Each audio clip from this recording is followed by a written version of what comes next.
What up? Let's get it going. Saddening. It's been a minute. What's good? What's the deal? What's good? What's good? What's good? We're gonna have some fun today. You know what I'm saying? Some special guests. We're gonna have some good conversations, some positive energy. You know, this is gonna be a lot of fun, a lot of good energy. You know what I'm saying? A lot of good energy. For real. We're gonna get it popping. So Misa Hylton to be here first.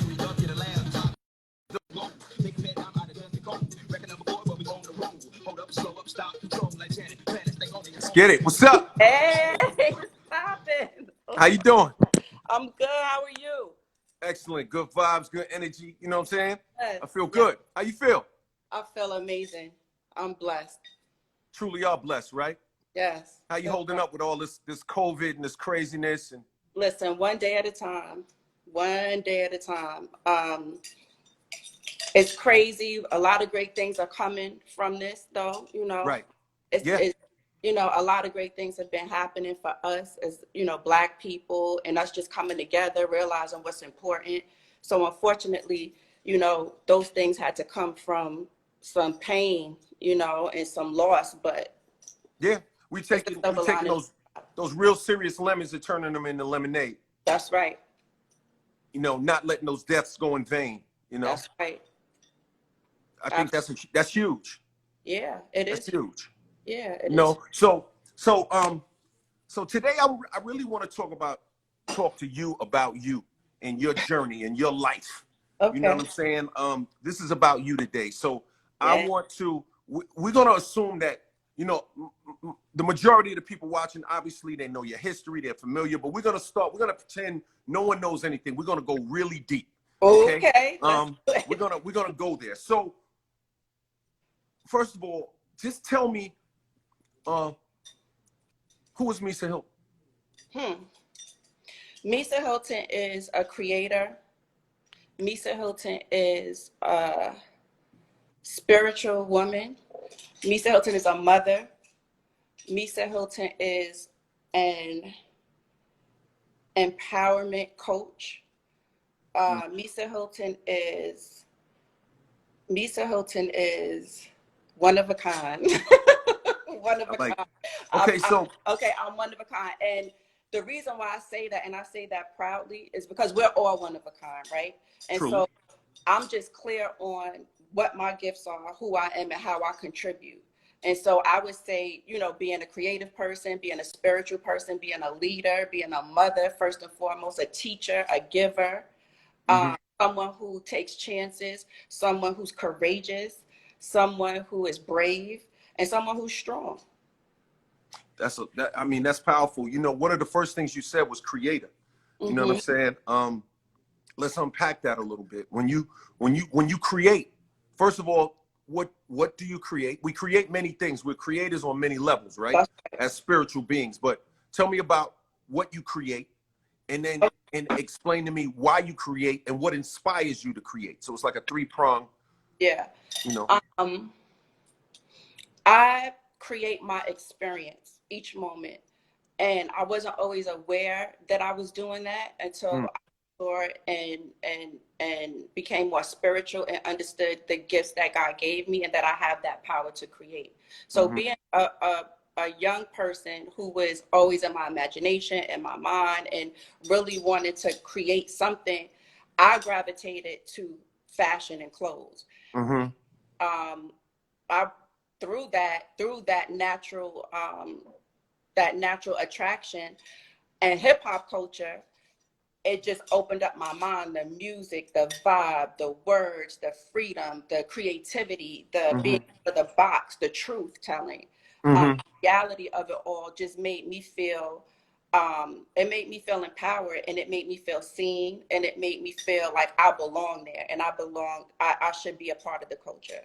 And so I would say that was where my creativity started, with fashion. and wardrobe, and that's just what I would think about when I would hear songs on the radio.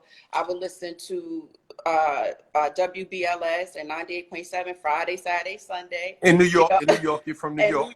In New York, and I would just listen to the music, but I would see wardrobe. I would be like Oh, styling wow. yeah, that's what I would see. And I would be dressed in the artist in my head and thinking about what would be fly, you know, what if they had, you know, the two-tone denim jeans and a jacket with, you know, I would just, my mind would go crazy just from hearing the music. That's how it inspired me. And that's what brought my gift to life, the music, really. And so if I had to say what else I create, I would say I create opportunities. I create opportunities in a safe space for people and individuals who are like me, who are brought into my space, who God puts into my life that I connect with. So, you know, faith is a big part of your life. So let's talk about, you know, when those visions, right? Yeah. Let's go a little deeper into that. So, what was the moment when it went from imagination and little girl playing in the closet with the clothes and in the mirror, because I'm sure you did those things. I did. All the way to what was the moment when all of a sudden you had an opportunity to throw a shirt on somebody, or like, how did it become real? Like, because many people who are watching this want to know how to make their dreams come true. Right. So how did you make your dream come true? When did it become real? Well, I had a lot of practice. I stayed in my Aunt Tina's clothes. I stayed at my grandparents' house a lot when I was younger, and my youngest aunt is like my big sister. So I would sneak and take her silks and her bamboo earrings and anything I could get my hands on and create looks for myself. So that was like the first step in like styling. And then my friends, because I would come to school fresh and I'll be fly, they're like, yo, hook me up. I want to get down, like, you know, hook my outfit up. And then I started that way. So that's just what I did. And I didn't think about it. I just loved to do it.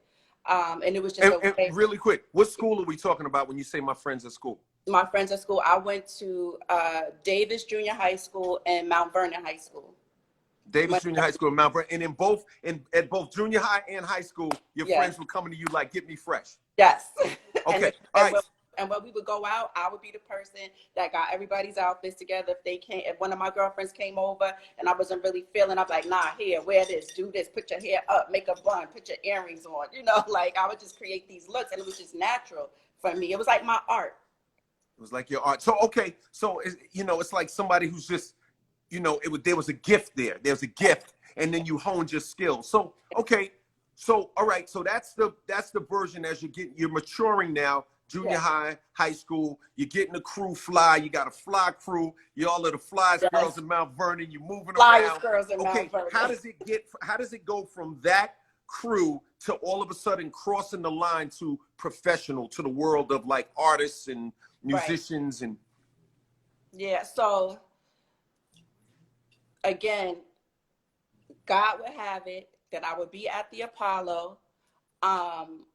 I think it was an Ice Cube concert. It was a concert at the Apollo, and I run into Puff Daddy. Okay. And we're both from Mount Vernon, right? So we started talking, we started dating. He was an intern about to get his A&R position.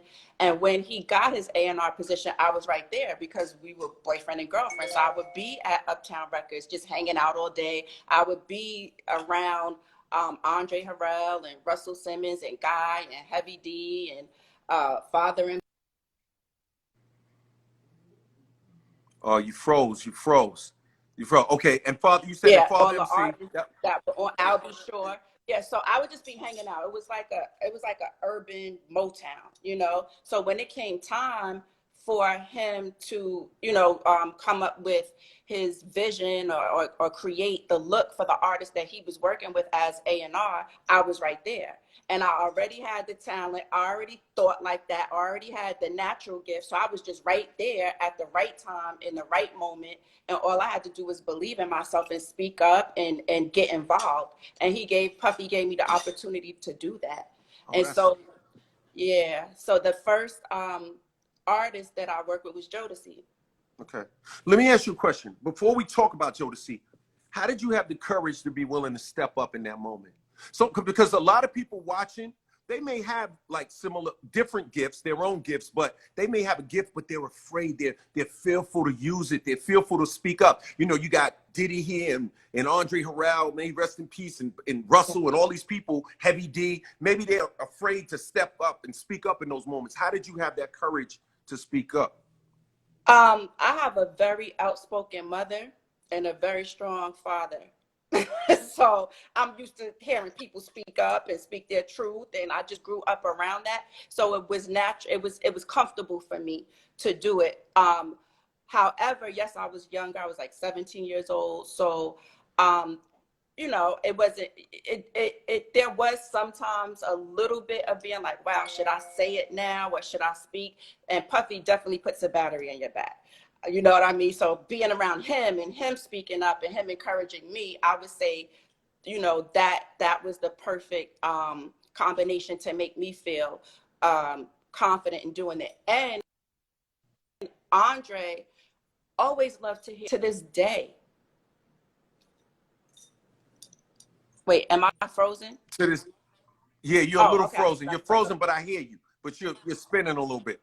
Just take the phone and move it a little bit or something. I'm feeling it. All right, yeah, you're back. Now I can't hear you.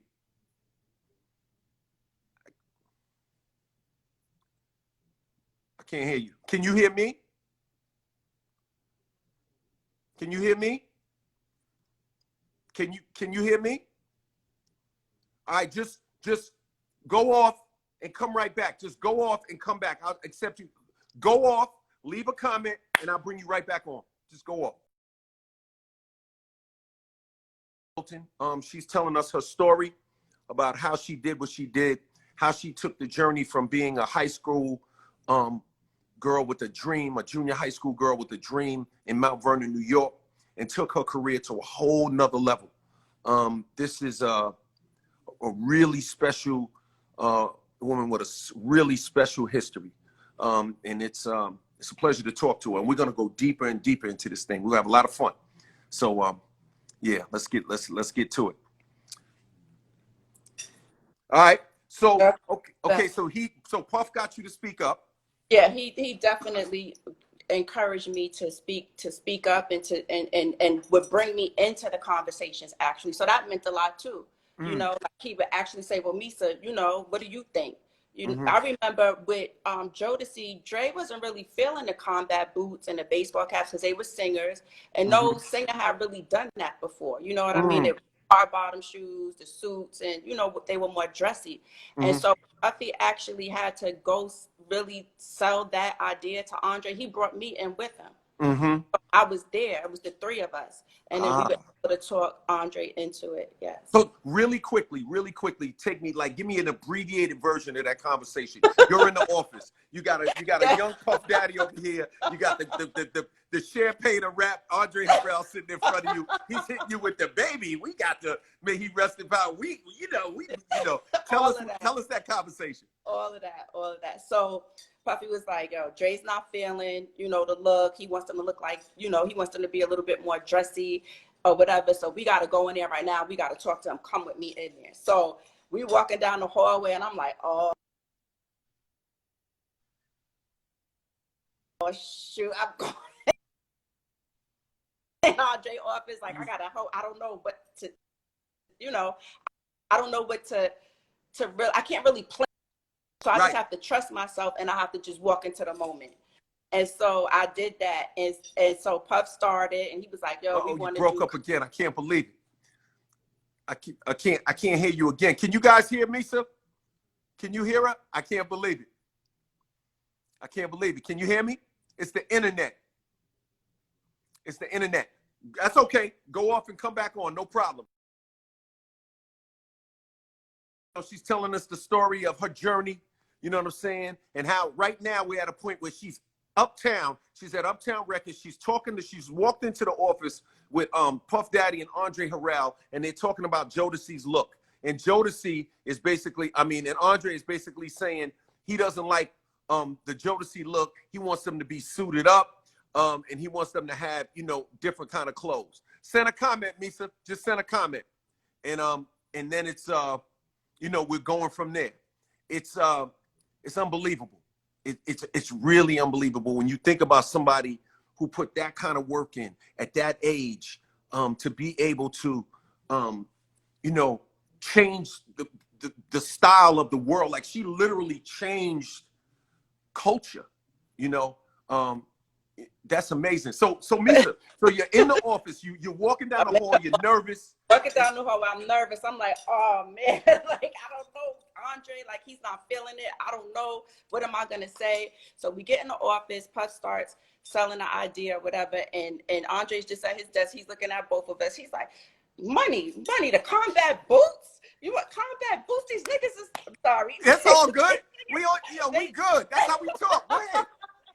Go ahead. They said it about forever, my lady, have my baby. Like, he just couldn't put the two together. So basically, it speaks to youth culture. You know, we want to see ourselves now. We don't walk around dressed like that every day. You know, we want it to be a little cooler, you know? So after about, I swear it took probably 2 hours. It was a lot of back and forth, But Andre, that's what I loved about him. He heard us and gave us that chance. And the first video was I Gotta Love. And they had on the combat boots, the yellow rain suits, the baseball caps, the college hoodies. They look like rappers. And that shit was so fire because it was crazy. So different. It was so, and then when you got to the ballads, it was even doper because we could see ourselves in these love songs. We could see ourselves on TV and music videos now in the R&B lane. And talk to me about Forever My Lady and that vibe and that journey. Like, it was just, how did it feel? Like you got KC with the shirt open with the belt buckles and the, yo. Listen, the best styling work is always when you're able to tap into who that artist is as a person, because that's KC all day. Whether, you know what I mean? Like, he just got that swag, just all this, and that soul, and that working with them, it just felt magical. It felt magical. I think you breaking up a little bit. You're breaking up a little bit. Go ahead. So working with them. Every time I'm. Oh, you know what? If you broke Misa, we can't hear you again. We can't hear you. We can't hear you. It's okay. Go out, come back. All good. And maybe move to another spot in the crib. Come out and come back. Yeah. This is an unbelievable vibe. You know what I'm saying? You know, it's just really, really interesting. You know what I'm saying? Being able to talk to somebody who's done this much for the culture. It's crazy. It's crazy. It's really good. It's amazing. KC and Jodeci was unbelievable. Misa, just leave a comment. I got you. Yep. Do it again. Hold on a second, Misa. Hold on 1 second. Nope. You know what? You're somewhere now. Misa, move. Okay, there we go. Gotcha. So, I mean, you know, you think about it. She's styling, you know, Jodeci is Forever My Lady. She's changing R&B into that hip hop style. Okay, so now Jodeci is blowing up. Who's the next artist that you get into? Who do you end up like? Who do you go into? So Jodeci blows up. They change the way the R&B group looks, right? So they setting trends. The music is different. The style is different. It goes together perfectly. The energy. I'll tell you, me personally, let me just tell you, I'm riding around. I'm in whatever car I was in at the time. I got the Jodeci slow jams bumping, hat backwards, Kangos on. Like, it was, the summer, like that whole vibe, that whole energy was crazy. The world was exploding, right? Yes, the world was exploding. I was right in the middle of it, But looking back, I can say like right in the middle. I was just there. I was just doing what I could do, like, you know, contributing, styling, you know, realizing, wow, is this really a job? I never thought. Right. I'm getting paid to do what I love. Yeah, I'm just doing what I love. So because of the success of Jodeci, I was able to be a part of the next talent that was coming out of Uptown Records, and that was none other than the Queen, Mary J. Blige. Mary J. Blige. Woo! And so it was like a match made in heaven. She's from Yonkers. I'm from Mount Vernon. We Westchester girls. We think the same. We kind of talk the same. We love hip hop. Like, we just love everything about hip hop. We love all rap songs. All we do is listen to rap and hip hop. And so it was like a match made in heaven. And it was so perfect because for Mary to be in her authenticity, she wasn't about to wear no gowns as a young girl or dress up and be all, you know, not inauthentic. And so I understood what she needed. Of course, Puff understood, and Andre was open to it. So just to have that opportunity once again to create something that was authentic to who the artist was, to the times, something that spoke to us, the people who were the fans, you know what I mean? The young people who were in the hip hop culture, just loving the whole vibe and the whole scene, everything that came with it. Like you said, the cars, the style, the wardrobe, the air freshener, the cologne, the clothes, the liquor, like, the champagne, the vibe, the lifestyle, like, just period. Because it's a lifestyle. It truly is a lifestyle. So we just connected and we clicked immediately. And, you know, I got to create. Yeah, I got to create with her. And the rest is history. It just blew up. And she became the queen of hip hop soul. The baseball jerseys, the whole career, nine. like, really took off. And for me as a fashion stylist.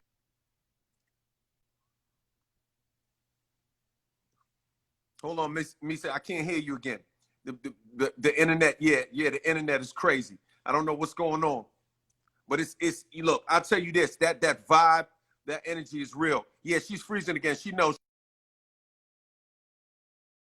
We'll get it right. Okay. Yeah, it's crazy. Yeah, but I mean, we're having a conversation with Misa Hylton right now. You know, she's telling us the story of you know, going Uptown Records and starting with Jodeci and taking Jodeci and introducing them to the world. And now she's introducing Mary J. Blige to the world. And her and Mary J. are from, you know, the same, like, close to each other, Mount Vernon and Yonkers, and they just got it popping. So, okay, so Mary is out, Real Love, You Remind Me, like, talk about that moment. Talk about that vibe. Okay, no, I can tell you. I remember when the album was finished, right? I was at St. John's University at the time. So I'm sitting, I have my mother's Audi. I'm in the parking lot and I'm listening to the album from beginning, the interludes, the songs, all the way through to the end. It was like, I got chills. I was so proud of what they did, what we did, what Puffy was doing, Mary, you know, like just watching the journey and the process from the beginning all the way through. It's like, I was so emotional and so proud and so happy. And I thought it was so fire. Like, it really was. And it really is. We didn't have anything like that ever. We never had anything like that. Ever. And so definitely not. It was her internet, did her internet freeze again, y'all? People tell me if her internet, I think your internet, Misa, I think your internet froze again. So right now, go and come back, Misa. Yeah, your internet froze again. It's because of where you're at in the house. Yeah, no. Go out and come back in. It's okay. It'll be fine. So right now, Misa, and what that meant to music and what it meant to culture. And how, you know, we had never seen anything like that in our world. And it just really turned into a movement. You know, it turned into something that just changed the world forever. It changed culture. It changed the dynamic and the energy of where we was at. I remember just as a kid riding around, listening to Mary J. Blige, listening to You Remind Me in my car with the sound system. It was just an unbelievable time. And, you know, those videos really, really made us feel something special. And Misa just really, really changed the game in a big, big way. You know what I'm saying? In a big, big way. In a big, big way, like huge. So you think about those baseball jerseys. I mean, that's incredible. It's truly amazing. You know, and then you had the baseball jerseys. the the baseball. So also sports too. Sports was big for us, like the jerseys and mixing it up with leather and boots and Timbs and jewelry and truck jewelry. It was just such a special time to be able to have a platform to show our style in that way so powerfully. And for the artists blowing up, you know, from the music, the style, and representing the culture, it was really a special time. And I feel like it gave us a voice. It gave us, we were able to, you know, it gave us inspiration.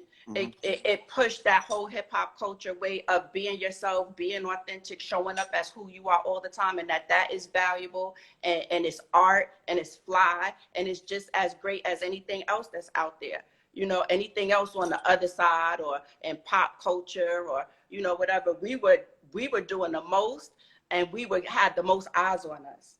That's crazy. It was dope. So, okay, so now let's fast forward a second. Just to, I want to talk about, you know, and there's a huge story in between there, ladies and gentlemen, with many chapters, a lot of beauty, a lot of success, trials, tribulations, wins, you know, losses and more wins.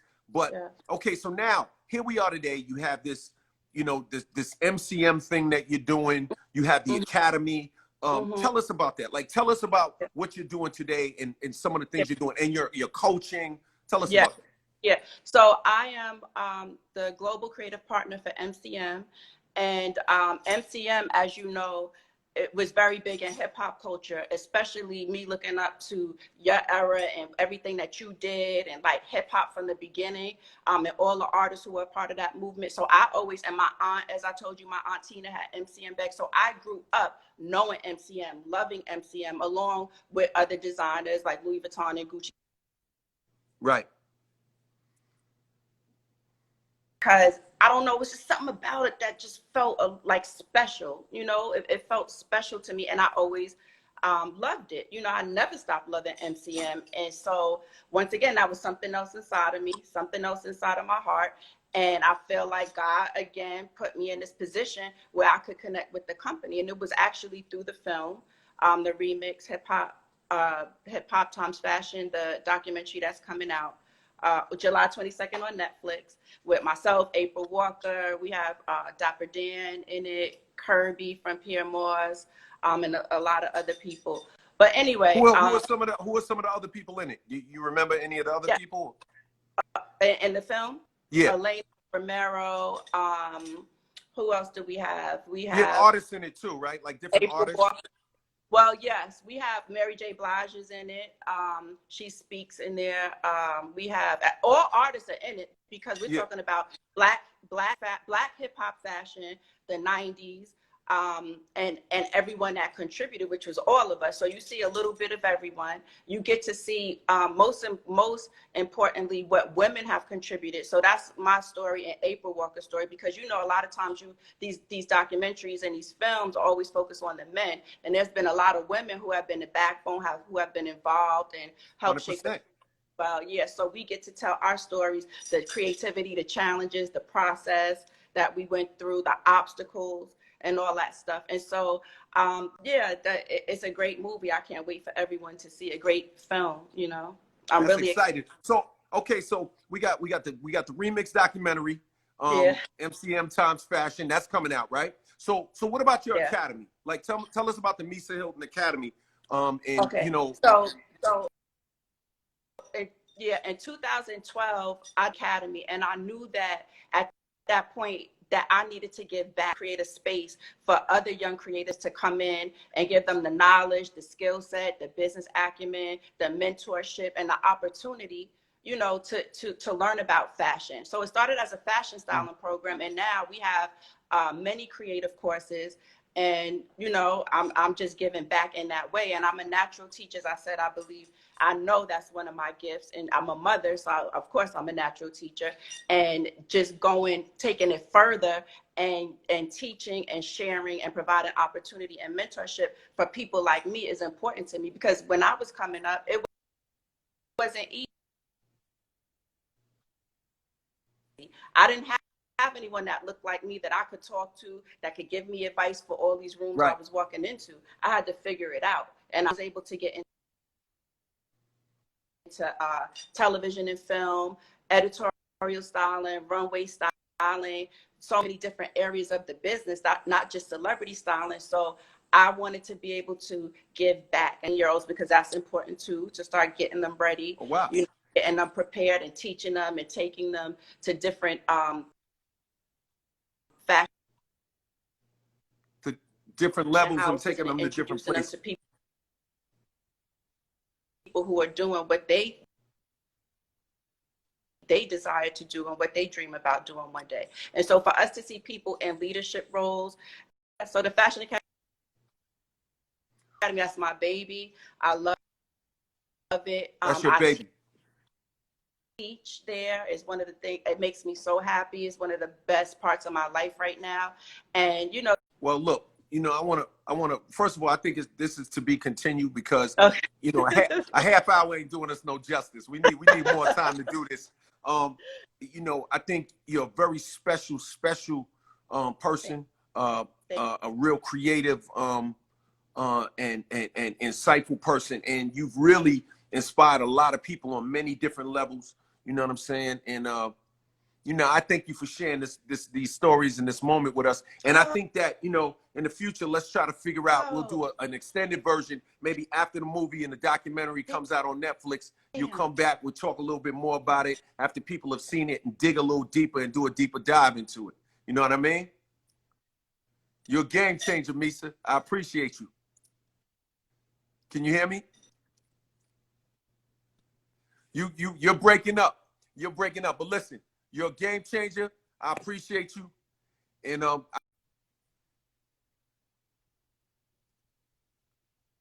one love. Yeah. Yeah, that was amazing. You know, despite the service, like, it was great. You know what I'm saying? It was good to talk to her. Just the vibe, the energy. You know, it's gonna be great. And you guys are gonna she'll definitely come back, and you'll be able to, you know, hear what she's saying and what she's talking about, and we'll go a little deeper with it. And but I want to shout out Misa for coming by. I want to give a love to the family, and just, you know, let's celebrate this talented woman for all that she's done and all that she continues to do in the industry, and just really show her some appreciation. So at home, let's throw up some high fives in the comments. Throw up some high fives for Misa, some hundreds, some hearts. You know what I'm saying? Let's throw up some arms, some emojis. Let's get some emoji love for Misa right now. You know what I mean? It was just unbelievable. So next up, you know, we're gonna be talking to a gentleman who you know, really is, you know, new to the game in a lot of ways. His name is Alexander John.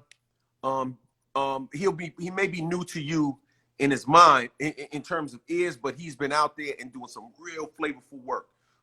You know, he definitely gets busy. So he should be here soon. Definitely. And guys, make sure I know, you know, I want to make sure that I see his comments. So make sure you tag me with the comment race, just so I see it. You know what I mean? So I know exactly what his handle looks like, in case for whatever reason I don't see it. I want to be clear.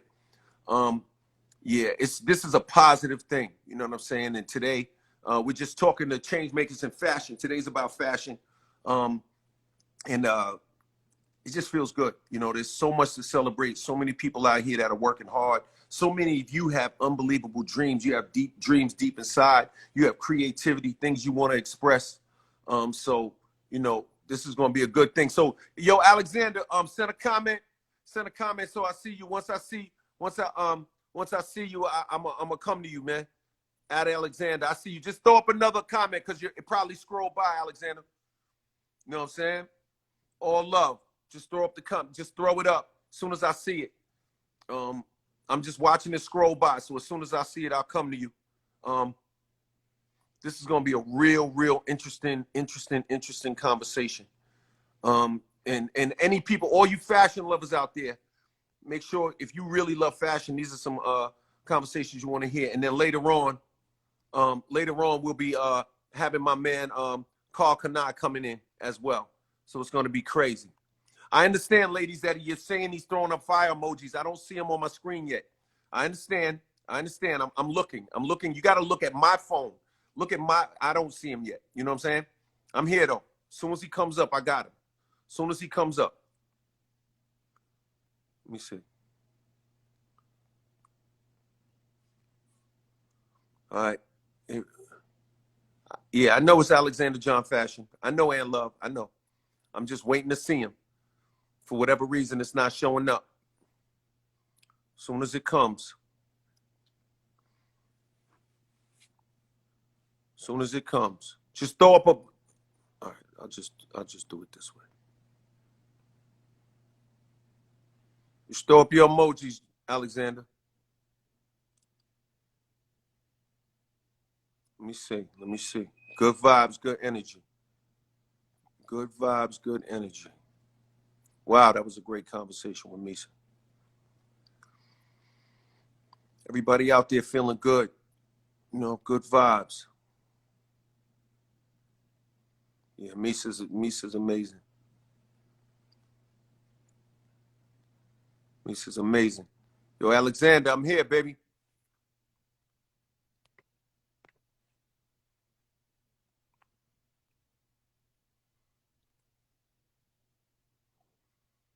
Yeah, good vibes. Nick Beam.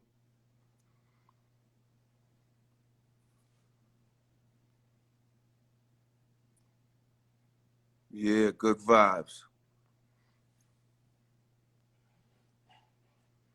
Good energy.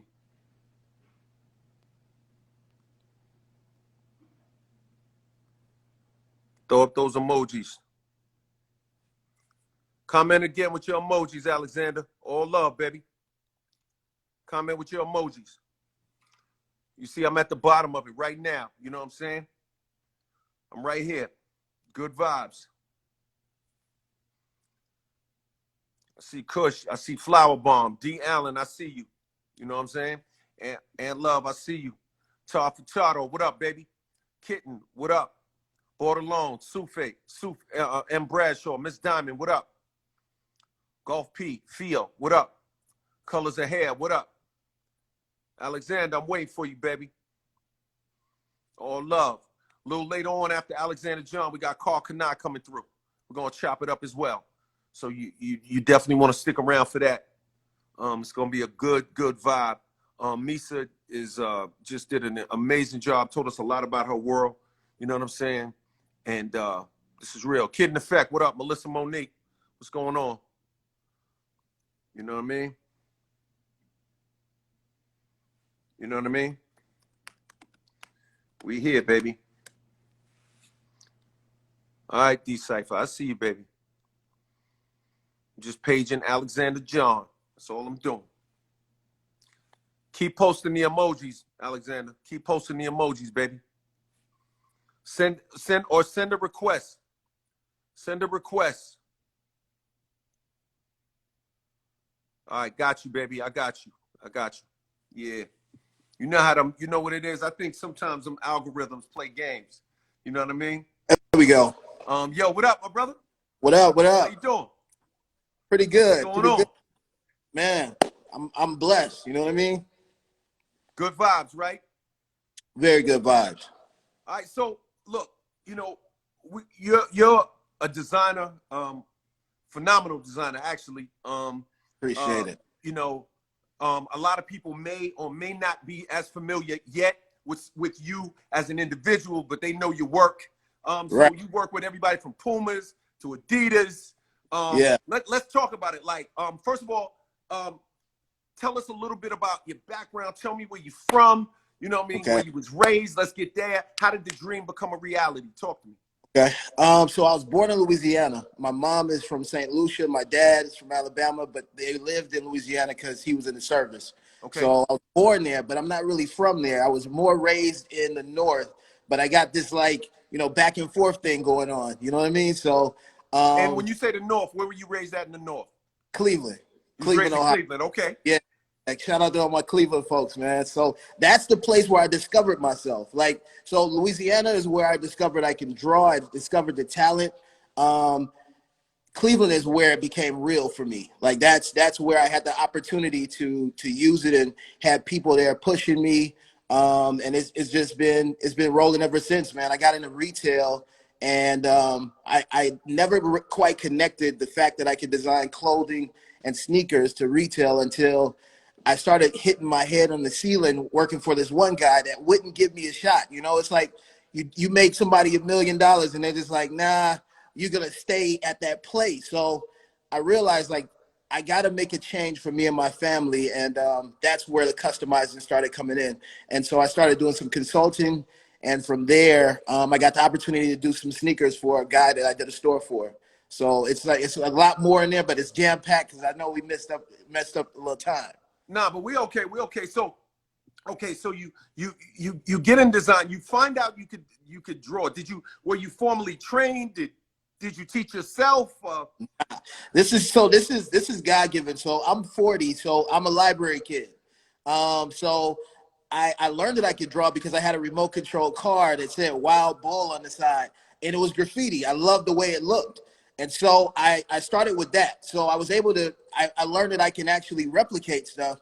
And my stepdad, he was an artist at one point, and he told me, draw exactly what you see. You know, so that was like one of those things. I've always been big on words. Words meant a lot to me as a kid, and I was able to absorb concepts through them. So that's what ended up giving me the green light to just look at something and then be able to replicate that. So that's how it started. That's how I found out I could do it. I was like 7 years old, and I started being an early entrepreneur, man. I started making like these little door privacy like little things for the door for kids at school. I would sell them for like 50 cents. Like I was just a hustler, man. Like I love that I can do that. And I learned that even though I was poor at the time, my family, we really didn't have much, that through this creativity, there was a light that kept on shining on me. And I was like, okay, this is like that God-given thing that he's showing you. Like, this is the space you're going to walk through. Okay. You know? So you're this little boy, you're going back and forth from Louisiana. Now you're in Cleveland, you're in Ohio, you're living your life, you're going to school. Yeah. And you find out you have this talent. Your dad tells you, draw what you see, because he's an artist too. You're drawing what you see. You're dreaming and envisioning and imagining all this stuff. So, Yeah. okay, so fast forward, you're working for this guy. He's like, McScrooge or whatever. He's not treating you right. You're giving him talent, making him money. He's not. Right. So when did you cross that? What happened? How'd you get in the door? Like, there are a lot of people who don't know how to get in the door, even the Right. internet. Like, there's so many ways, but how did you get in the door? So it was everybody that he knew were actually like they were watching his success. He started off with one store that was a kiosk. He went from that to now having 5 stores, and 4 of them were anchor mall positions, which is like a Victoria's Secret space or like a larger store. So I had been able to take him from being this guy that was a kiosk, very unprofessional look, to now the malls are respecting him, and he can go to any mall in Cleveland and they'll let him in, because it's not easy to go get a space. A lot of people don't know that when you're trying to do retail, you just can't say, hey, I got money, and they give you a space. Right. You need to be official, and it's more about the look, and they need to feel like they can market your space. And so that's what happened. I started looking around and seeing that the success that I had brought him wasn't good enough for him to let me get the keys to the car. And it wasn't that I wanted to take over in that way, but I wanted to be able to change my family's life and actually have a life. Because when you work in the mall, you work retail, if you're good at what you do, you work 10 to 9 every day. So right.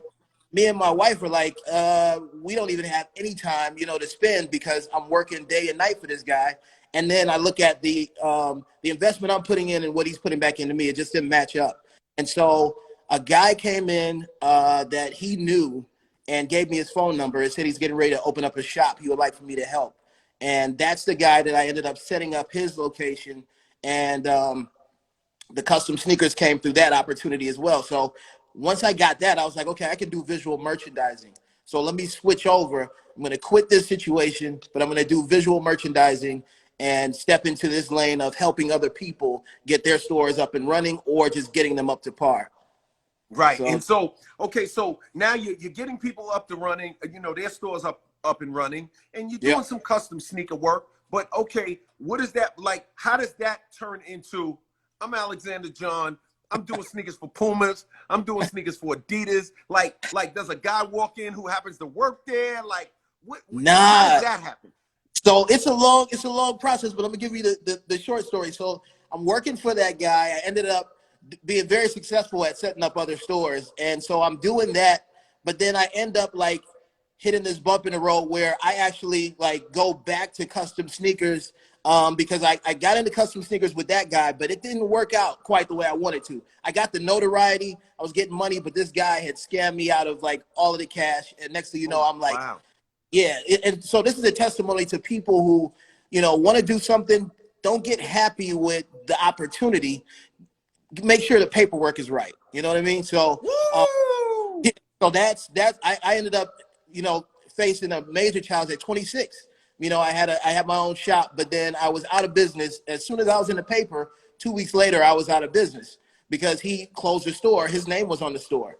So he just took the money, he ran, and I was just like, okay, I got to figure out if this is going to be something I'm going to do. So I prayed about it, which I pray about everything, man. And my phone rang, and a guy, it was like, hey, I see the store is closed. Are you still doing sneakers? I'm like, yeah, I'm thinking he may want one pair of shoes or something.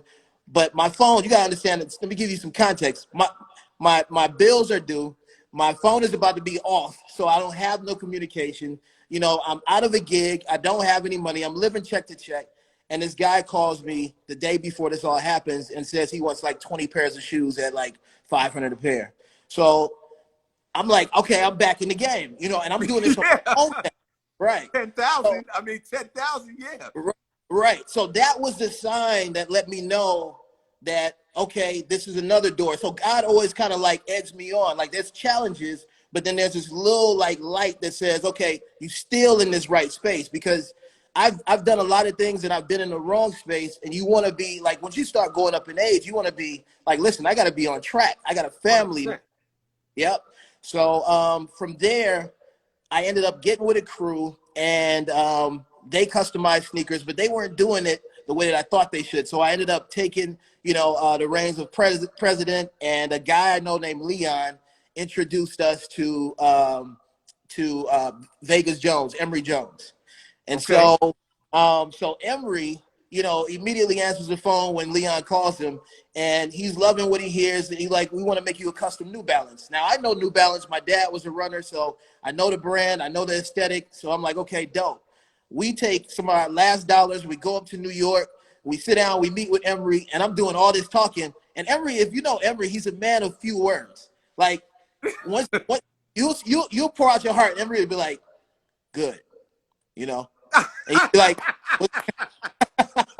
he'd be like, was it really good? You know what I mean? So, but no, he was just like, he was like, yo, I'm with you. He was like, I'm with y'all. He was like, he gave me the say no more. You know what I'm saying? So I was like, okay, dope. I'm going to go home and I'm going to think of something that is going to change our lives, because Emory is one step away from Jay. This is somebody that Jay has been rapping about. So I came up with the concept of this shoe called the Brooklyn Zoo.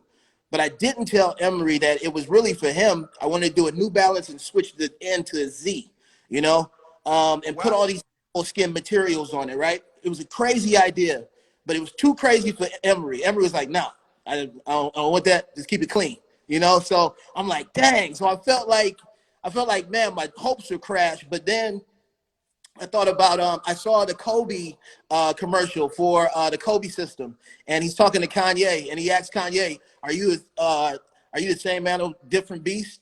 And I'm like, "Same animal, different beast." Okay, that's a crazy concept. So I thought Right. Jordan 1, same animal, but then let me do all of these different beasts, on this thing. And so it's about Brooklyn, how people, they call Brooklyn the zoo. So I call it the Brooklyn Zoo. And it had 9 different skins because of Jordan's number, that he played in the Olympics. So it was all this meaning and purpose. I'm an onion layer type of person, so that Right. when somebody gets it, it unfolds.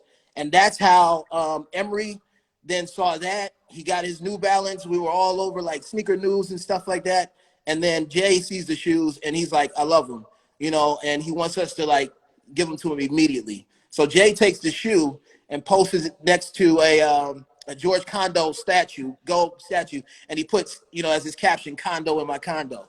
You know, so I'm just like, it was wild, man. That was a moment that I was like, okay, you know, I knew that I can access, you know, these different celebrities through what I'm doing, but at that moment, it was like, this is the most influential person in culture at the time, you know, and it just made all the sense in the world. So that was a moment that kind of like was a catalyst to start this, but it still didn't get to the Puma level yet, because And just so we're clear, because people are asking, it's Jay-Z that we're talking about, we're Emery talking and about Jay-Z. yeah, Right. Jay-Z. Okay. Look it up, Brooklyn Zoo, Jay-Z, Jordan 1. You know, it's there, man. Shout out to my guy Nick. We made a box for it. The box was ridiculous. It was like 70 pounds. We did an event at LeBron's store, you know, and this is a testament to the crew that I was running with. You know, we had on one side, we had Emery. On the other side, we had Kelton Crenshaw, who was LeBron's guy. So all the energy was just there for us to do something amazing. And we sold out of the shoes. This is 2012. We sold out of the shoes in an hour, in less than an hour, and they were 2,500 a pair. Wow. You know, we're in Adventure Mall killing it, you know. So we then went home. We knew we could do something amazing, but I ended up shortly thereafter splitting with that company because I wasn't the owner in that. I was just the guy that was guiding it. And sometimes the owners, once they see you do something or make a move, they have the "I got it" mentality, or "I can take it from here" mentality. And that's what it was. So I ended up splitting from there. And I went back into doing stores and designing stores and traveling. And I go to Boston to do a restaurant for a client. Now I'm building these stores by hand myself, so I'm one man Now, when army. you say to do a restaurant, you mean you're doing art in the restaurant, and like, No, what do you mean when you say you're doing a restaurant?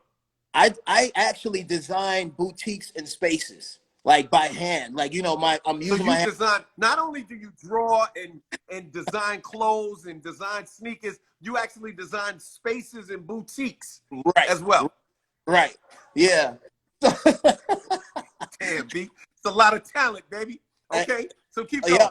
So I'm in Boston for a client there, and it was crazy. Me and my wife are there, and we're trying to rush back to the airport because we're not trying to miss our flight. And so the driver that we had, you know, he's speeding, doing his thing, but he's like 30 minutes late. So we get to the airport. I told my wife it's going to be okay.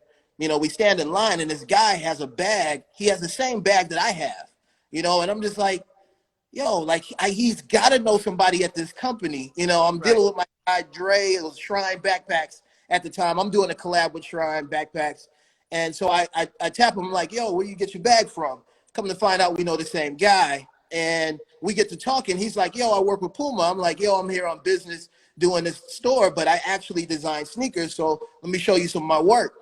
So he said, when I get back in town, he's like, I'm headed to Germany. When I get back in town, you know, hit me up and you can come to the headquarters. So that guy's name is Ian Ford. So hold on. So you actually showed him the work on the plane or whatever, and then I showed him in line. Like we were about to go. We were at showed him your work in line. Yeah, I pulled up Instagram. Okay.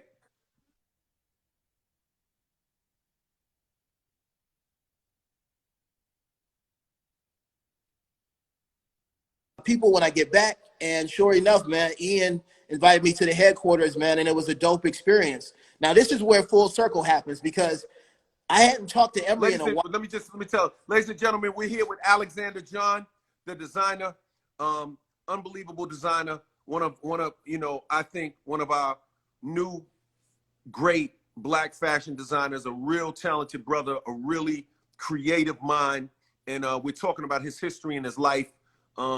And he also actually is the designer of this Black Lives Matter freestyle sweat hood that I have on right now.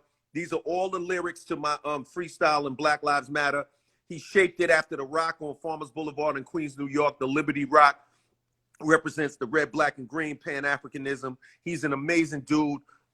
Alexander John's his name. The sweatshirts are available at rockthebells.com, and he's telling us his story. And right now, he's telling us about how he got hooked up with Puma. He showed the guy his work in line at an airport, and then the guy said, "Give me a call," and you take. Go ahead, Alexander. Yeah. So I walk into headquarters and I'm there meeting with Ian, and Ian says, "You said you know Emery, right?" He's like, "Well, he's actually here." So I'm walking past, and Emery stands up and he calls me in his meeting, and he's like, "Yo," he's like, "This guy is the guy," and it's like mafia talk. He's like, "This guy is the guy." This right? guy's the guy, man. This Right. guy's the guy. Like when I started doing this, it's because this guy, we were doing this stuff together. He was like, "This is who you need to F with." He just said it outright. And I'm looking at the meeting like, these guys don't know me. I don't have no crazy followers. They're looking at me like, are we really supposed to mess with this guy? So the cosign was dope, man. And I went back into Ian's office and he was like, "Wow, that was crazy." So we proceeded to work on a project, and my first project came out around like I want to say it was, what was the event? We did it at one of the malls there in Philadelphia for the Made in America Festival. It was around that weekend, and it was a dope experience. So that's how I got to Alexander John. From where I was. That's a quick route. Since you made a little commercial too, I got something for you. You don't know. Yeah? Oh yeah, you don't know that I did this, but you were the first guy to wear the Jordan 1s, correct? Yeah, and a lot absolutely. of people don't know about you. Sneaker history is crazy because when I saw it and saw you on the album, I was like, this dude wore it before anybody knew Jordan was the GOAT. Yeah. I liked him from North Carolina. From North Carolina. He was dope. So I wore the Jordan 1s because I just liked the sneakers, and I thought Jordan was dope as a player. But I didn't know it was gonna go on to become what it became. I just did it from the heart. You know what I mean? Man, and that's the dopest thing. And so I did this from the heart because I just felt like you need to have, you know what I mean? Oh, come on now. Stop. Come on now. You know what I mean? Yo, those are crazy. So these are the free shit. Yo, those are crazy. Yo, they got the lyrics on them? Yes, they got the lyrics on them. And I hit you off. The lyrics of the freestyle? The lyrics of the freestyle are on these. Yo, that's crazy. The Jordan 1s with the Black Lives Matter freestyle on it. Oh, and with the rock. Yo, that's crazy. With the fist, you got the fist on it. Right. So we did the red on the right shoe. You know what I mean? We did the black in the middle, and then we did the green on the left, just like it is on the. So when you put it together, it makes it. So this is for you. These are shipping out tomorrow.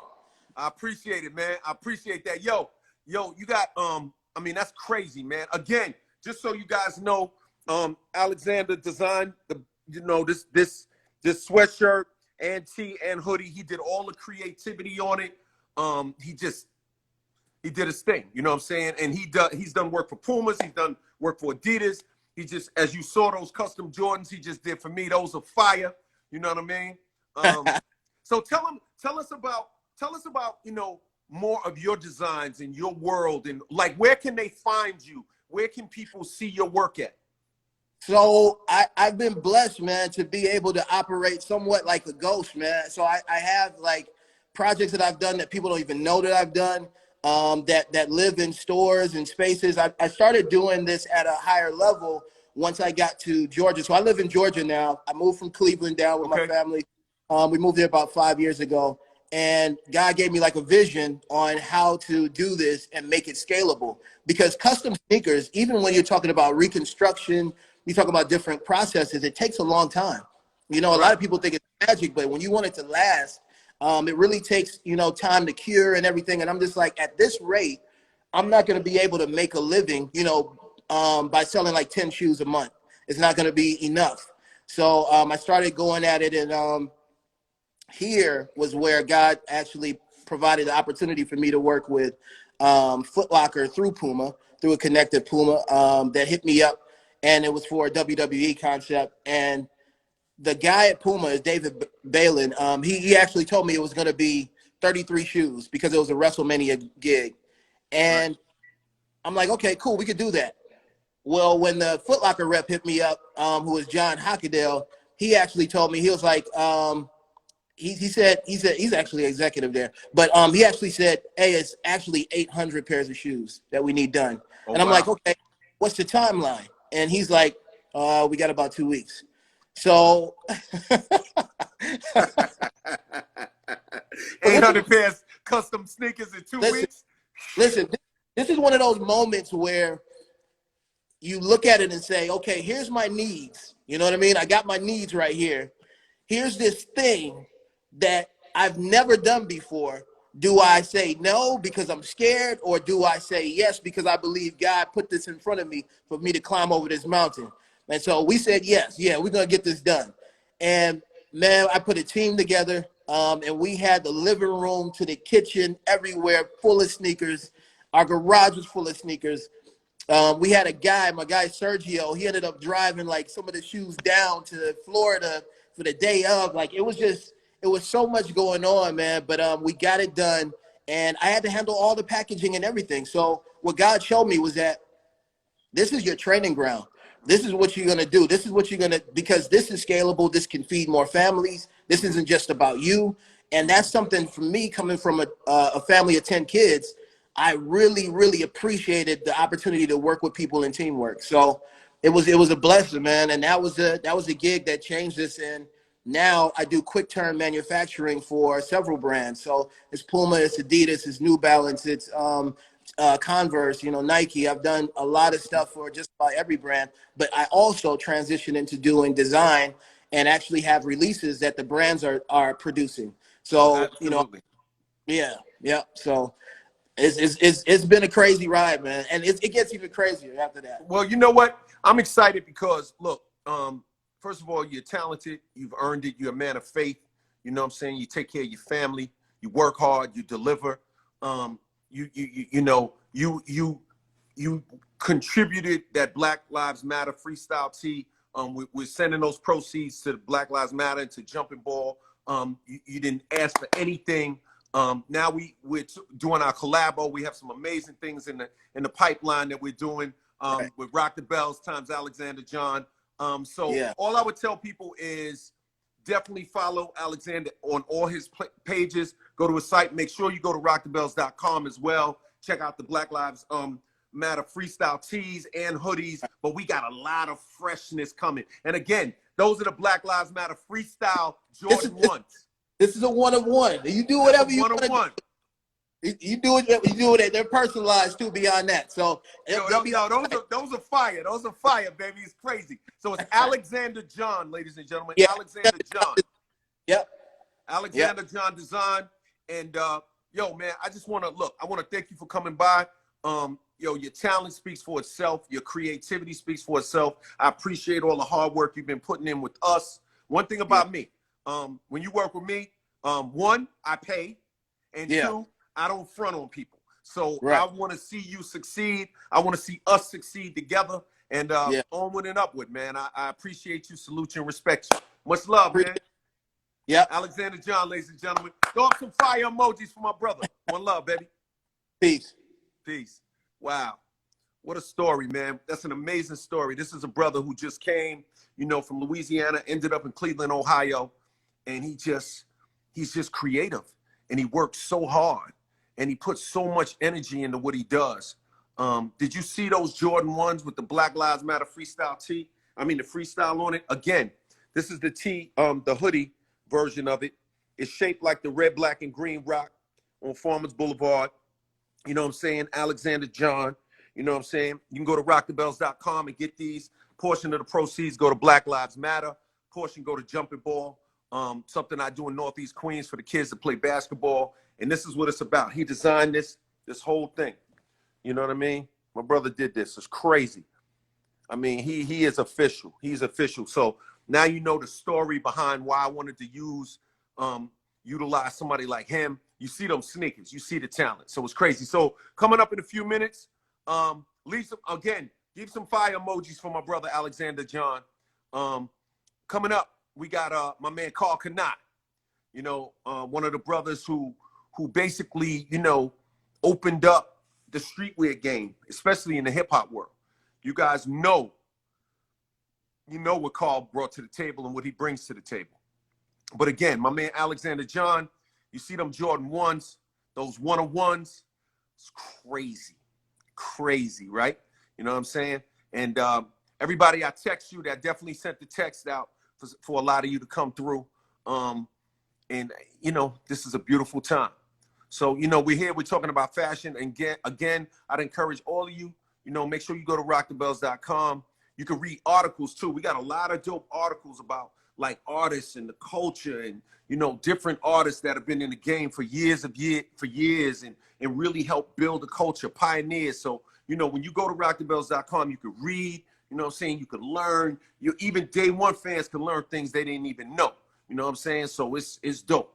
You know what I mean? So yeah. So while we waiting for Carl sent some comments, I just want to again remind each and every one of you that your dreams can come true. Your dreams can become a reality. All you got to do is just keep believing in the beauty of your dreams. Don't take no for an answer. Don't listen to fear. Don't let fear stop you from going after what it is that you're trying to accomplish. You know what I'm saying? I want you to believe in you, and I want you to know that it's possible. You got to know that. You know what I mean? You got to know that. You know what I'm saying? This small, intimate group of people on this line right now, you're a special breed. You believe in your dreams. You're trying to make life. You want to make your lives better. You want to take your lives to the next level. Somebody said don't settle. Definitely don't settle. And I want you to keep believing and keep striving. Even in the midst of all this craziness, I want you to keep your spirits up. We got to vibrate at a high energy. You know what I'm saying? Yeah, Keisha Marie. Exactly. It's like it's a history lesson on rockthebells.com, but it's also just it also looks at the world through a modern lens. We have a POV. You know what I'm saying? It truly represents hip hop on the deepest level. You know what I'm saying? Ian, what's up, baby? I see you. You know what I mean? And it's gonna be a beautiful thing. Never settle. You know what I mean? You guys are great. So as we wait for Carl Kanai, I'm gonna do some shout outs. Fur King, the designer, visual person, what up? Clip and Go Headbands, Ant Love, what up? LLCOOLJ doing the 718. I like that. I like that you got an IG with my name in it. That was slick. I'm gonna have to come to you and give you some love. KC and P-Town, you know what I'm saying? Yeah, absolutely, KC. You know what I'm saying? You gotta believe in you. You have to believe in you. You cannot let this world or the things that are going on or the naysayers stop you from believing in you. You have to believe in yourself. Believe in your dreams. Don't be afraid. You know, I know things get tough sometimes. Don't be afraid. Don't be afraid. Don't be scared. You know what I'm saying? And even if you are, feel the fear and do it anyway. You know what I'm saying? That's a good book, actually. Feel the fear and do it anyway. You know what I'm saying? So now I'm going to talk to my man, Carl Kanai. You know, one of the people who just is a pioneer, you know, of the culture. You know, Carl, you're just one of the special people in our culture. You're somebody who has really changed the streetwear landscape and just changed our idea of what entrepreneurs can be from a hip hop standpoint. So I just want to welcome you, man. Thanks for being here. Thank you, Todd. How you doing, man? I'm good, man. I'm good. Good So, to see you, man. Good to see you.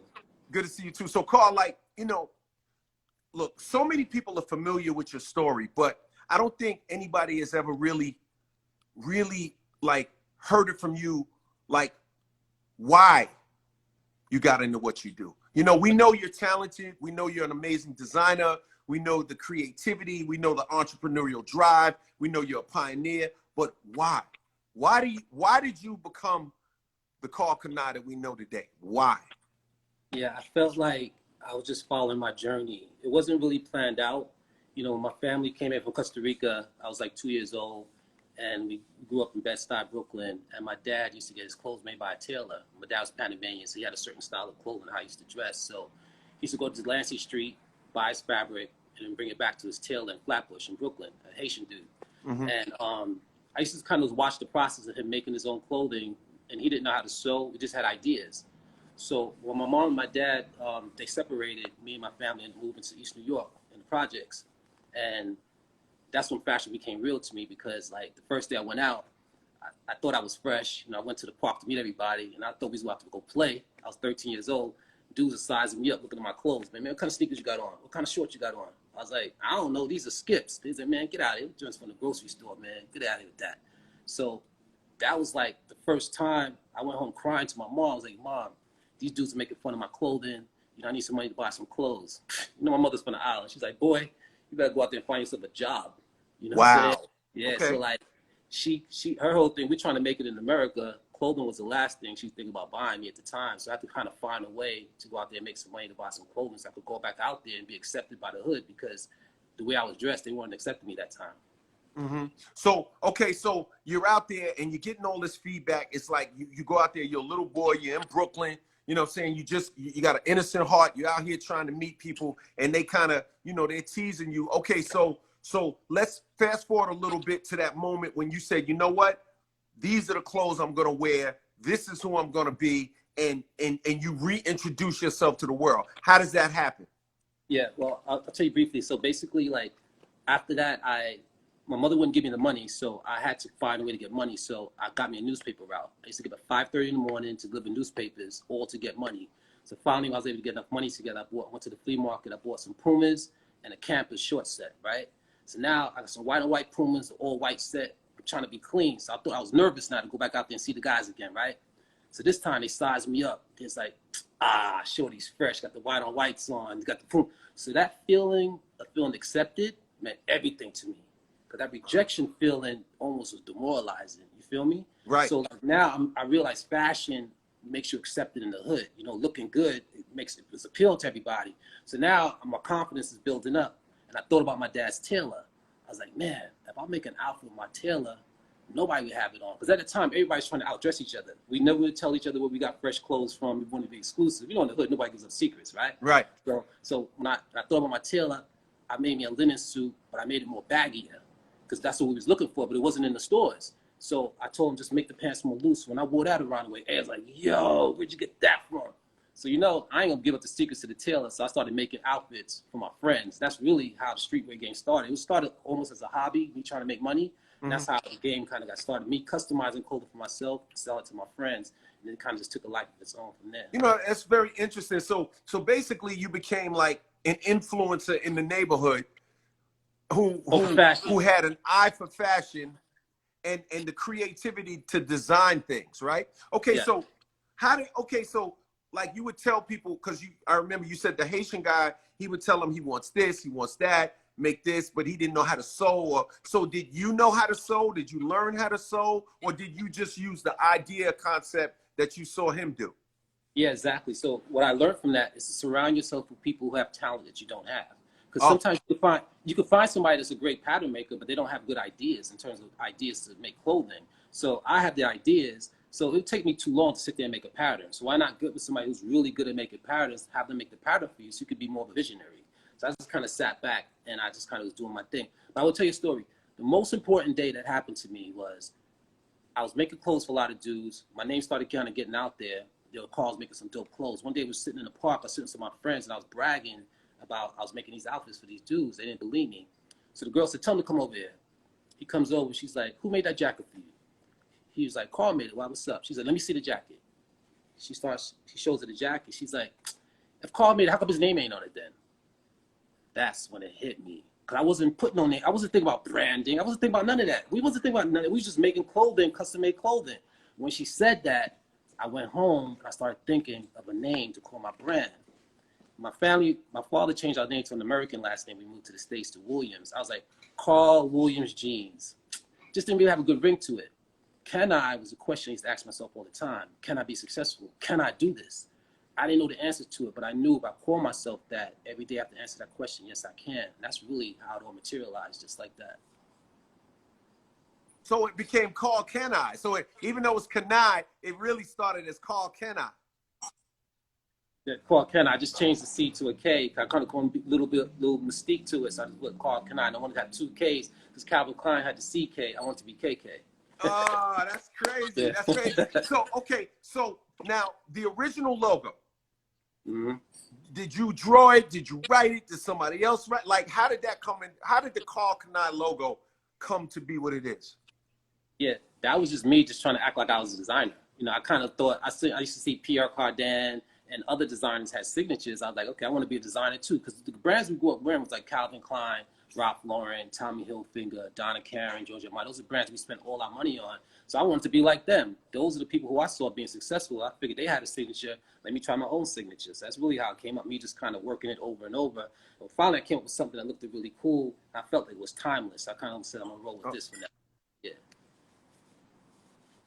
That's great. So, okay. So, all right. So now, you know, the girl has said, oh, if he's a designer, if that he made the clothes, why is name in it? So you go, you ask yourself this question, which is a universal question. It's a soulful question. Can I do it? Can I make it? People who are watching this are wondering, can they make it? You said your answer, call Kanai. Can I? Kanai. You make it a K. All right. So, okay. How do we go from logo on clothes to, you know, to a clothing line? Like, take me through that transition. Yeah. So basically, we came to LA with $1,000 in our pocket in June 23rd. Who's we? When you say we, who's we?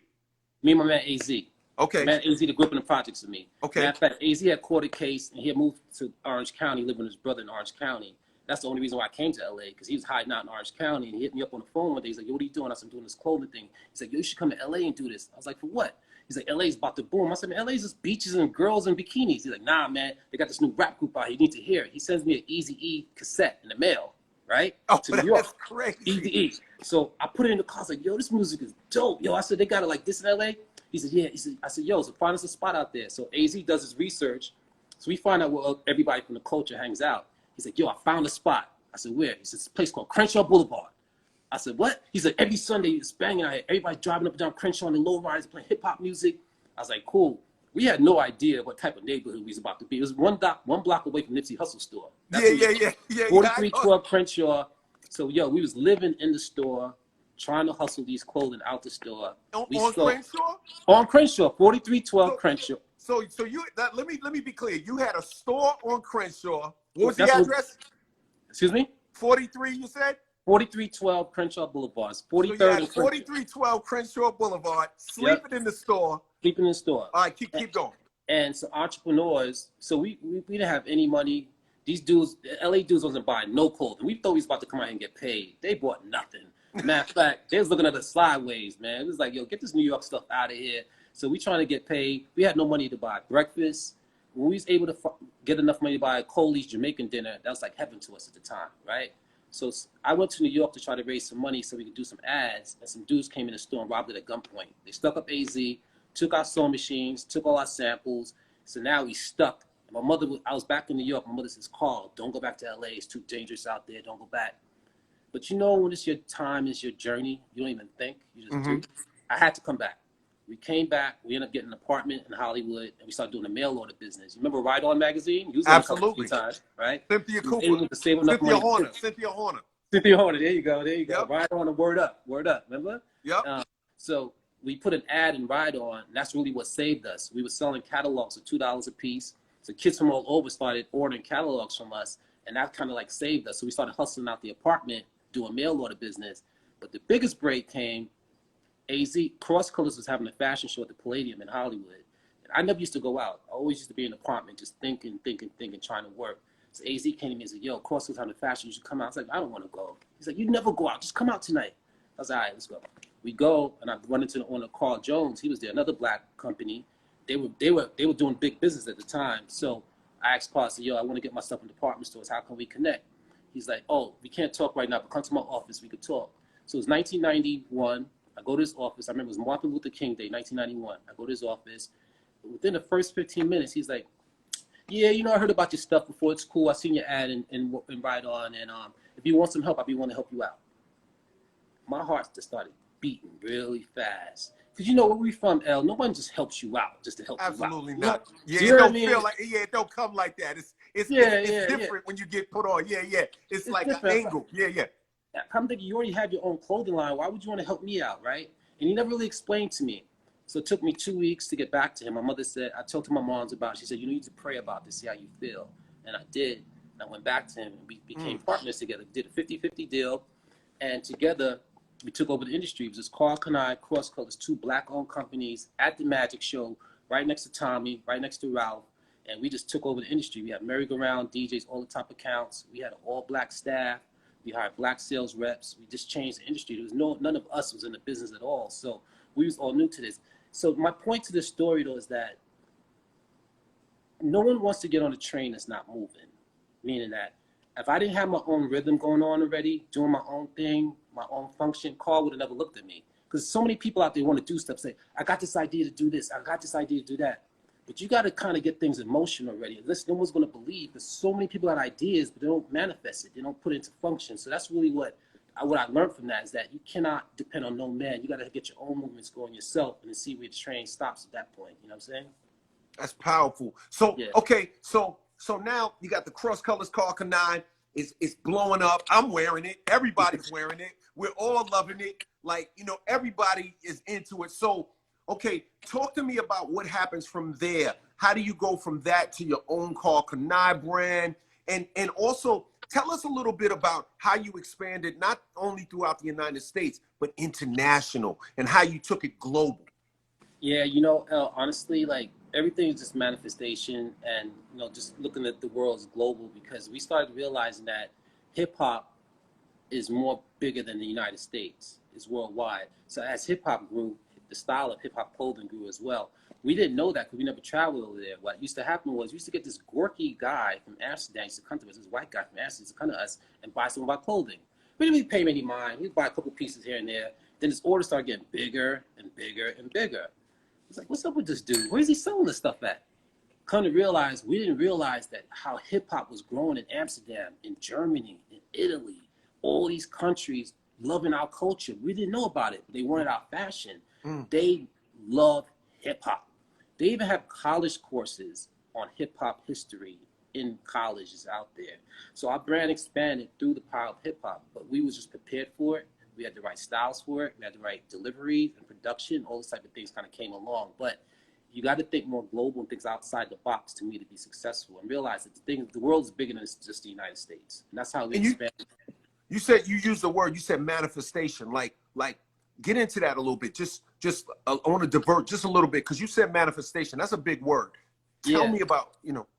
I am a firm believer in manifestation. You know, you could talk anything to existence. I've done it so many times. I tell my kids about it. And it's like, it's something you got to really believe. And sometimes I think the problem is people want instant gratification, right? So let's say you want something. It doesn't happen right away. Most people, sometimes you give up on it. But that's not the way it works. Because if making it to the top was so easy, then everybody would be successful. Everybody will have $1 billion, everybody, and then success would really mean a lot, you know what I mean? But you got to go through those tough moments in order to reap the benefits of it. And I think that's one of the main things that we've always stood for and always stood for. Like, just throw your chips on the table and spoil what they made. But every day you wake up hungry, wake up focused towards success of your life and things like that. So manifestation is a big part of my journey and my dreams and my goals where I'm at right now, for sure.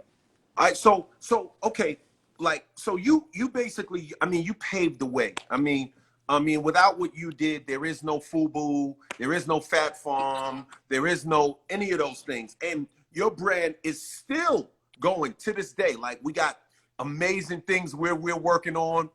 We got some dope things that we're gonna drop on the world. But tell me about some of the things you're doing with your brand now. You're like, you work. I saw you did some work with like Snoop, like different people and different things. Tell me about some of the things you're doing with the Carca 9 brand now. Yeah, you know, like, to me, it's all about trying to have an impact and moving with the time and adjusting to what the times are. Because that's really important, because we know we've been doing it over 30 years now. So every 10 years we see a shift in the market and a change. So keep in mind, when we first started, there's no Facebook, there's no Instagram, there was no Twitter. It was just street hustle, Vibe magazine, Source magazine. Pretty much. If you could advertise a Vibe and Source, you're pretty good, right? Right. Nowadays, those things don't mean nothing. You feel me? It changed. The whole James came to social media, influencer market, that type of thing like that. And we kind of missed the boat on that. Well, we was kind of late to that, but we've seen other companies come up dominating that industry. So I did a collaboration with Pretty Little Thing, which is one of the top fashion, fast fashion companies. They came to me, but it kind of worked well for us because they wanted something I got, and I wanted something they had. And tell us what you wanted and what they wanted. Yeah, what they wanted was street credibility for Pretty Little Thing. You know what I'm saying? They wanted street credibility. They wanted, you know, street girls to like love Pretty Little Thing. And they figured, why not get with Carl Kanai, get some street cred with Pretty Little Thing? What I wanted was the influencer market, which they had on lock. They had every top influencer wearing their stuff in the world. So when we did the collaboration, they pretty much put all those girls in my clothing. So it reintroduced Carl Kanai to a whole new young generation, which was very important. And again, it's about adjustments. So we could have done it ourselves, but why not use their platform to get what we wanted? And they got what they wanted. So it was a good marriage at the time to expand our business. And we've seen our online businesses dramatically just explode since that collaboration with them, because their market is very strong. They have over 2 million people on their email list. That'll tell you alone of their impact that they have. You know, That's huge. That's yeah. huge. So, yeah. okay, so you do this thing with Pretty Little Things. You have this impact now. You're in the social media age, right? Tell me about your relationship with brands outside of streetwear. Like, tell us about like your relationships at retail. Tell us, how was the Carl Kanai brand treated at retail? How were you treated globally at retail? Like, unpack that for people who don't know, so that they can see a little bit behind the curtain of what you you know, I would tell you, for the United States market, we have not really focused so much attention on retailers here, because we felt like the shift has been happening and people are much more comfortable shopping online right now. Okay. Pretty Little Thing has shown that to me. They do over $700 million only online. Fashion Nova does $1.5 billion only online. So think about all those dollars that are no longer in retail shops anymore. You know what I'm saying? Retailers, they take a couple of hits. So we've really focused for the United States mostly online, but internationally, we're the #3 selling brand in Foot Locker Europe. With ASOS, we're in like all the major retailers in Europe right now, and the brand has just taken a life of its own because we've been able to tap into that new young generation, which really is the key to fashion. You know, guys our age is cool, but you know, we got other things to think about. Clothing's not on our hit list every single day. When you're younger, clothing and fashion is really big to you, so we was able to tap into that market, and retail there is very important. So I think it's about expanding brand distribution and setting up things in different countries. Like right now, we have 10 stores in Japan. You know, we've been having stores in Japan since 1996 we started. Today we have 10 stores there. So it's about having different markets. And when you say 10 stores, these are Carl Kanai stores? Yeah, Carl Kanai stores. Yeah, Carl Kanai stores. With a partnership through Mitsubishi, we opened up the first one in 1996, I believe it was, and it kind of started growing from there. So we don't sell to any stores but the Carl Kanai stores in Japan. So what I say is, like, I think it's important that you don't put all your eggs in one basket. So like if Japan is slowing down, then you got Europe going. If Europe's slowing down, you got Switzerland going. You know what I mean? So like, you cannot just expand on one avenue. You got to like make it more broader. So we've learned that throughout the years, because everything that you do, sometimes things work, sometimes they don't. I'll give you, for instance, back in '95, we had a footwear deal with Skechers prior to Skechers starting, and we had a basketball sneaker. I just had this thought. I was like, I want Carl Kanai on the basketball course. I promise you, this is a thought that I had, and I brought it to Robert. He's like, great idea. He set up a meeting with David Falk, Michael Jordan's agent at the time. David Falk, we sat down, we talked. He showed us the clients who was on his list, and we decided to team up and do some sneakers. We had Derek Fisher, Karl Malone. We signed John Wallace from New York Knicks, wearing basketball sneakers on the court. And we was on our way. Everything I said wanted to happen.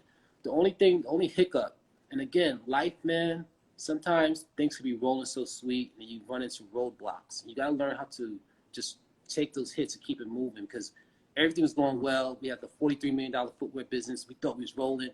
Robert Greenberg wanted to go public with this entity, right? 1996. I was like 23, 24 years old. He wants to go public. I didn't really understand this whole public market, but what I did get out of it, once I go public, the ownership of my name be owned by the public company. I would no longer own my brand. You see what I'm saying? Right. And man, I just couldn't do it, Al. Couldn't do it. So you had a chance to take it public and you decided not to. I just felt like the way they came at me, they was controlling everything at that time. And my trademarks, everything had been gone. It had been owned by this public entity.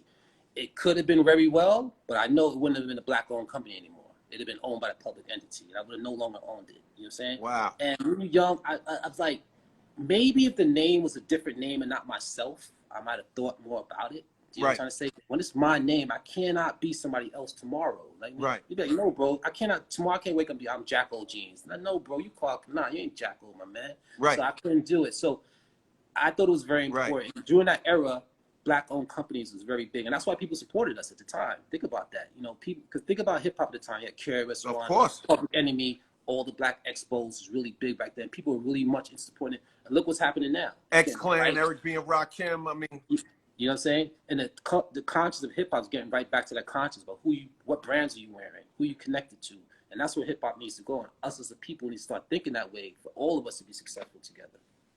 that's beautiful, man. So basically, what you did was you turned down.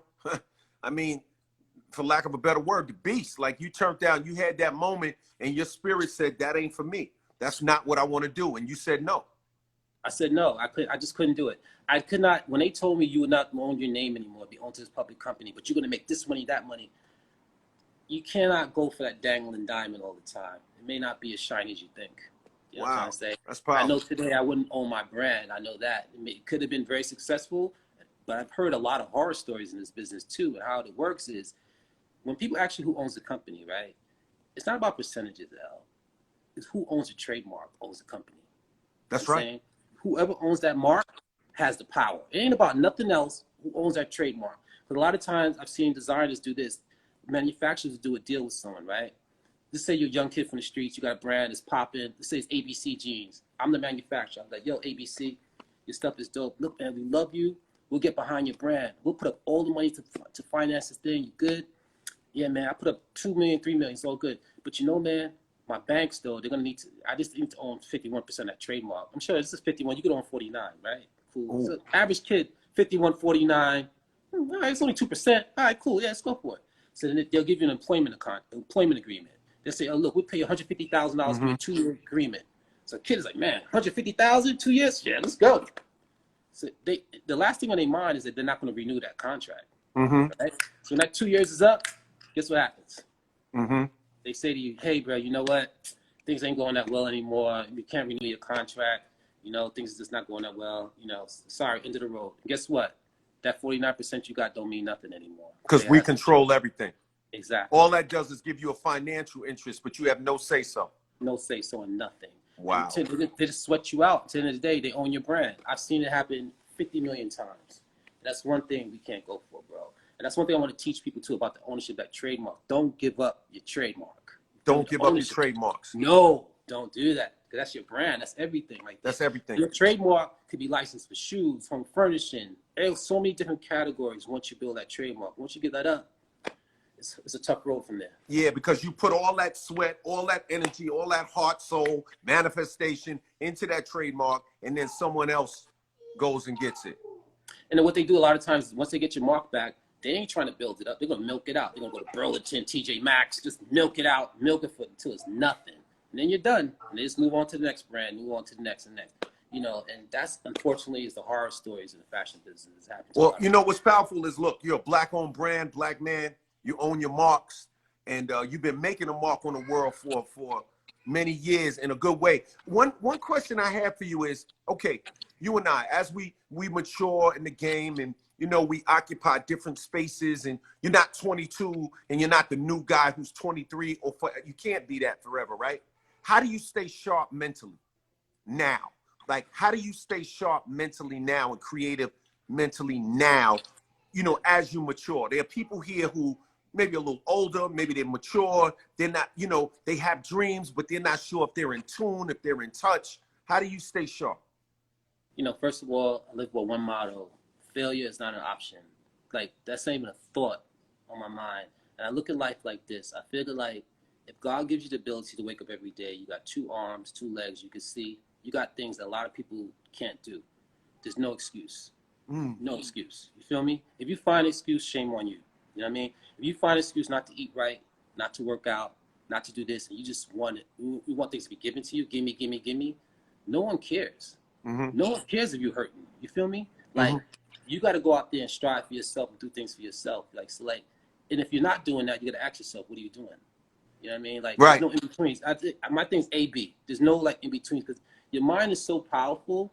If you give yourself that room for doubt is strong, bro. Wow. Doubt makes you stay in the bed longer. Doubt makes you eat the extra pizza at night. Doubt makes you do a lot of things you may not want to do. It's a lot tougher to stay focused, stay physical on what you want to do mentally to this drive. So failure just ain't going to happen. I'll tell you something used to scare me when I first came out here.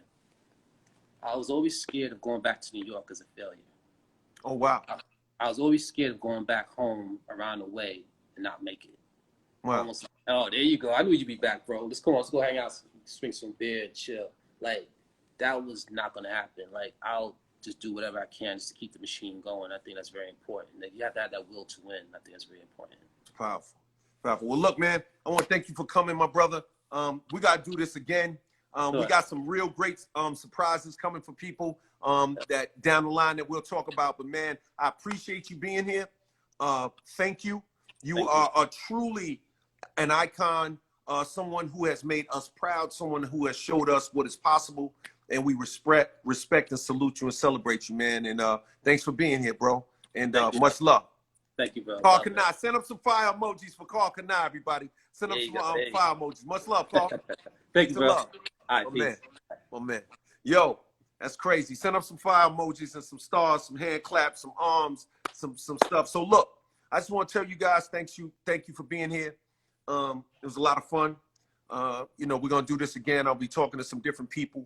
These are very I like to keep these talks tight and really like dig in a little bit more than just, you know, your average talk.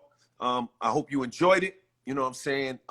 We will be doing real people, real conversations. Again, I'll be talking to you guys. You know, I love to talk to you. Now, but we're gonna go a little deeper with our conversations now. It's not gonna be just selfies and screenshots. I'm gonna actually, you know, I want to have some real conversations with you guys and really get into what you guys are about. So I love you. I appreciate you. Remember, go to rockthebells.com. I appreciate your support on that. It's my love child and something that's very important to me and something that I believe will be good for all of us in the long run. And I'm here for you. You know what I'm saying? Stay safe, stay strong, wash your hands, wear your mask. You know, salute. Peace and love, y'all.